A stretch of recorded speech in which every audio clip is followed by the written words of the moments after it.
To the broadcast, this is TV47's daily reports as well as the People's Quarters. Victor Moyakade reminded you right before we took that break, we'll be getting to that Boda Boda and basically the motorcycle industry right here in the country, a conversation that you do not want to miss out on. I see we already have messages coming on board of people sharing their experiences, and of course we'll be sampling your comments as we continue with the broadcast, but we still have more on news straight to it. Absolutely.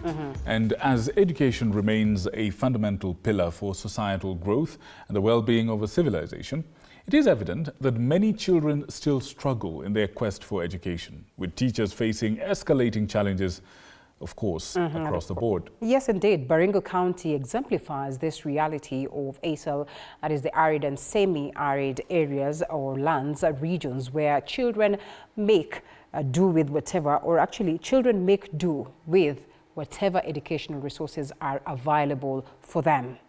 Our reporter, Willie Dennis Njiru, with more on this. Tiaty sublocation in Baringo County is arguably one of the most affected in terms of basic learning essentials, with shortages in classroom, furniture and other critical resources. The lack of essential infrastructure and a shortage of teachers only worsen the already challenging situation for school-going children in the area. Sitting on stones is a problem in a way that the children will not be comfortable, and especially when they are young. Their writing will not be good because they might be using their laps and it is not good. It will not develop good handwriting. It will be a problem that will carry from ECD to even grade 1. The scenic beauty of Tiaty Hills camouflage the reality that dawns on schools beneath it. This is Domo Primary School, slightly over a decade old, with a student population of 250. For grade 1 to 3 students here, having a classroom is almost a luxury.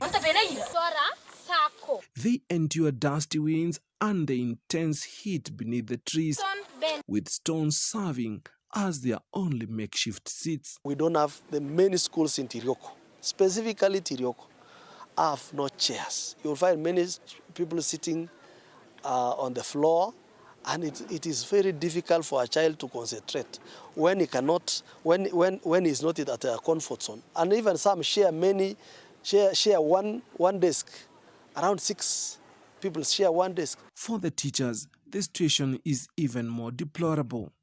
They navigate makeshift staff rooms and offices, constantly adjusting to shifting shades as the day progresses. When it rains, the conditions become even more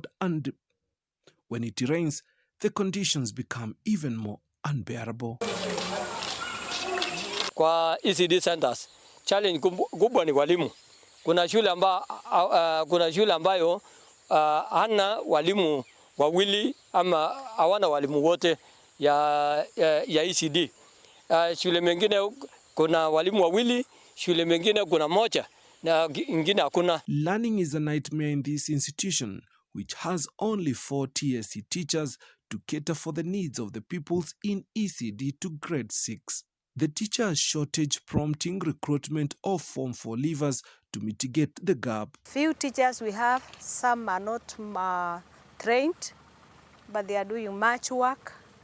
They are at least trying their best, and they have managed to teach our children. So most of the schools, they don't have government teachers. 2 years old Natiriria ECD Center with 22 learners is with no infrastructure, only relying on a well-wisher who donated his bedroom for the learners who use it by day for him to use by night. 16, 17, 18, 19, 20. Here, their teacher Yvonne Cheralgei, a Form 2 dropout, is in charge. The learners here endure dusty floors with no writing materials and blackboards. Yvonne remains committed to the cause, continuing the struggle to provide early education despite lacking professional training and skills.